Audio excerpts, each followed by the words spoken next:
G'day, I'm Patrick, welcome to the workshop. Today I'm going to show you how to square up rough timber if you don't have a jointer. I've got a couple of ways, a couple of tricks. I'm going to get you nice square timber so you can get good joinery regardless of the size of your workshop. When I started out, I had a drop saw and a table saw. Neither of them were particularly good, and that was about all I had. It's a fairly common state of affairs for, your average garage workshop. And so you go over to your neighbour's place and they're like, oh, I think I've got a stick of wood under the house, you want it? And you say yes, because all wood people are secretly wood hoarders. And it's just a wild mess, unstraight, unsquare. But what are you going to do? You've only got a table saw and a drop saw. I'm going to show you a couple of tricks to get some timber straight if you don't have a jointer. There's a couple of ways to do it. I'm going to show you some tricks on the thicknesser. If you don't have a thicknesser, I'm going to show you how you can do it on the table saw. And if you don't have a table saw, well, you could do it by hand, but that would be a whole video, and I'm not going to teach you that on this particular video, but maybe in the future. So come along and we will turn this into something usable. The reason we use a jointer is to get rough sawn timber, or just rough timber, into a square and straight stick that you can use for joinery or furniture. I don't need to explain how to use it because this video is assuming you don't have one. Let's have a look at this piece of wood. That side's relatively square. This side is wildly unsquare. You can see that gap there at the bottom of the square and that wobble. Absolutely useless for joinery in its current state. One of these faces looks like it's come straight off a bandsaw, which is not a dead straight line. Absolutely, it's kind of curvy at this end. So we need to create one straight, flat cut that we trust, and then everything else will follow on from that. So to start with, choose any face. In this instance, we're going to put our flattest face down to start with, and we're going to make a really simple sled to do that.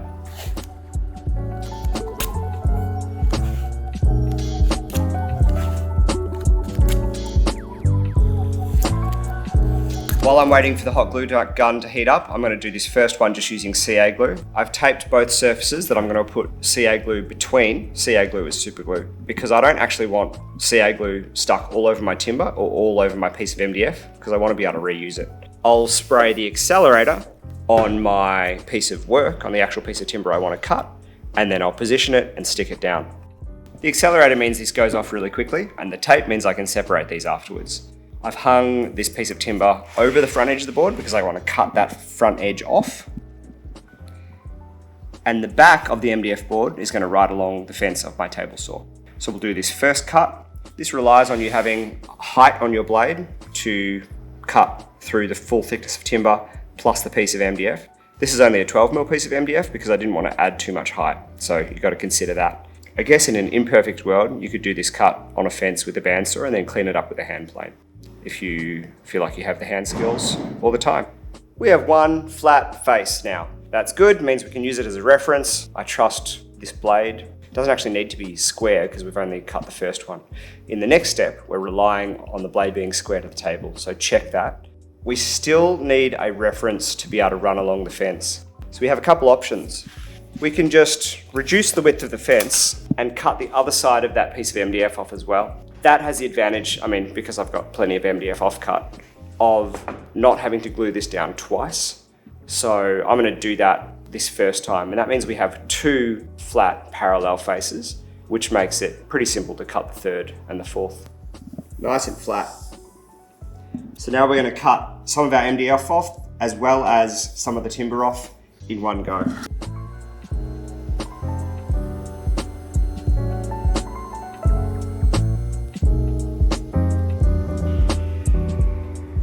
We now have two parallel faces.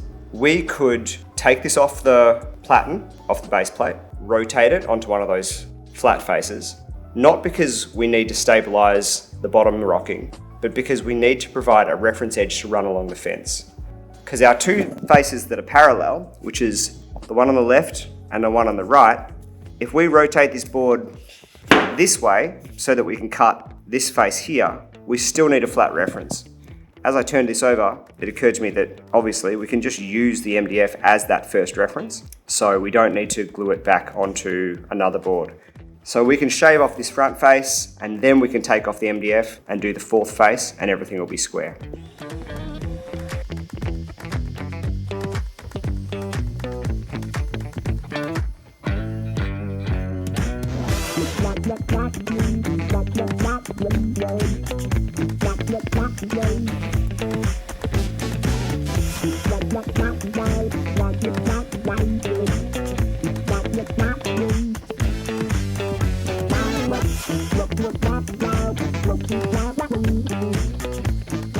We now have a perfectly square and straight piece of timber. Obviously we can dimension this to the specific size that we wanted. This thing ended up being a usable 75 by 60. That final cut could have been done on the thicknesser if you have one.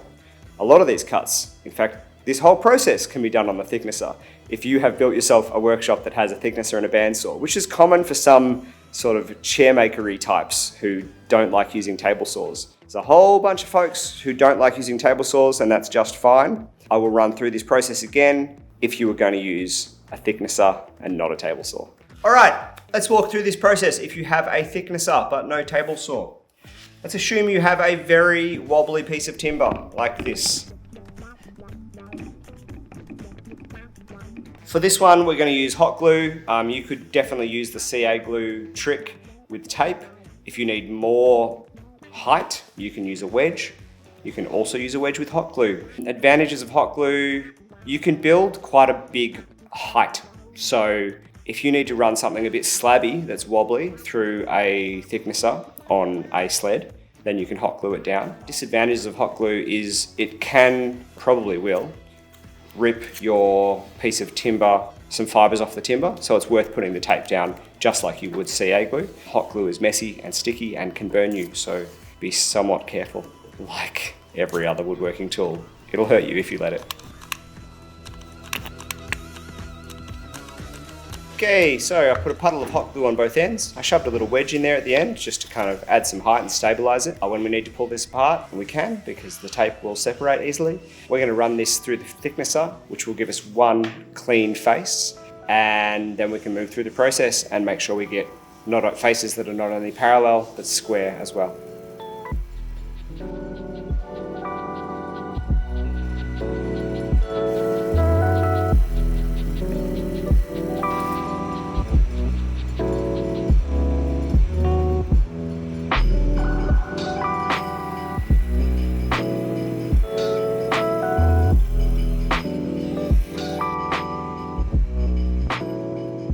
Okay, we've run that through the thicknesser.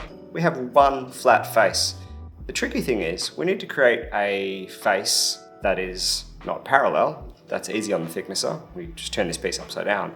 But a face that is perpendicular, that is perfectly square to our reference face. And the way that I am going to do that is by placing it back onto a new piece of MDF. This is our reference face just here. And I'm going to use my square to check if it's square, which it is not.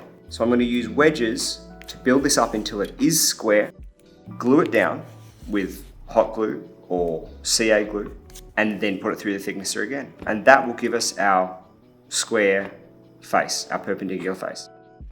From there, we can just use the thicknesser like normal. This step here is the job that allows you to do the squaring step that a jointer does really well without a jointer. You can use CA glue or hot glue for this. For this particular application, use whatever you've got. I'm gonna actually use hot glue because there's a flexibility time when it's still setting that I can micro adjust this, which is what I need to do. Whereas CA glue, you've got to get all the wedges perfect and then glue it in place.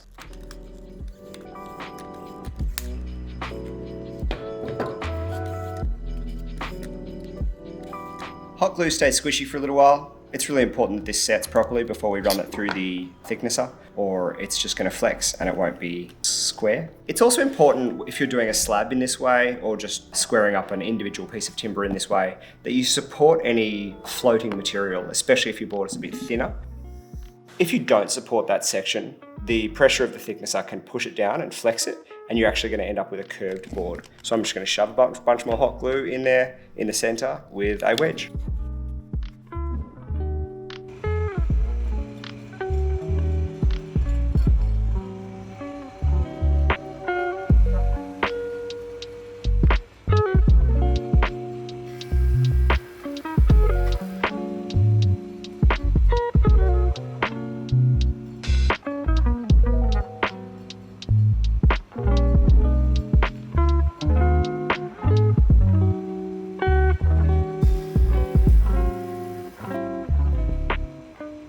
So now this has two perpendicular square reference sides. You can just thickness it like normal after this. Take off all the MDF and then you'll have a square piece of stock.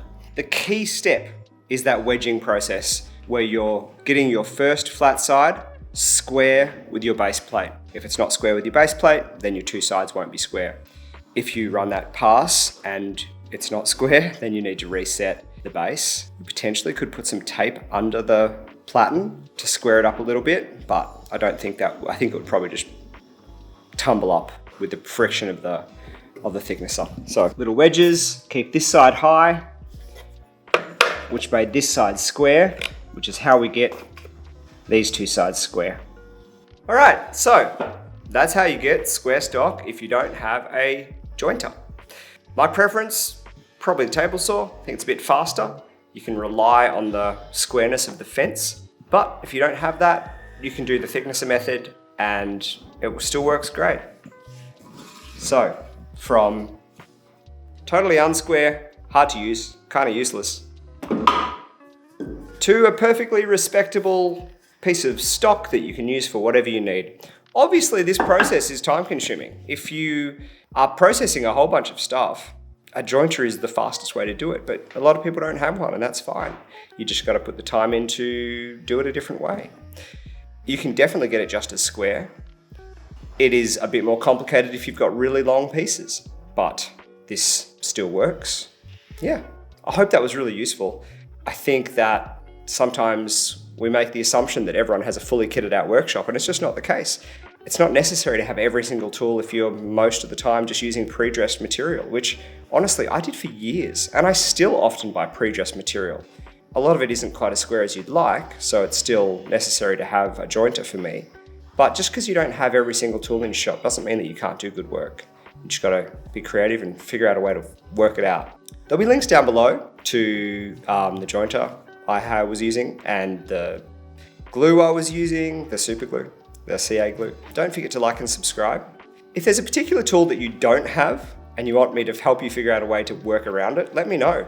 Happy to do a video on how to not use something. I'll see you next week with some other project that helps you make the most of what you've got. See ya.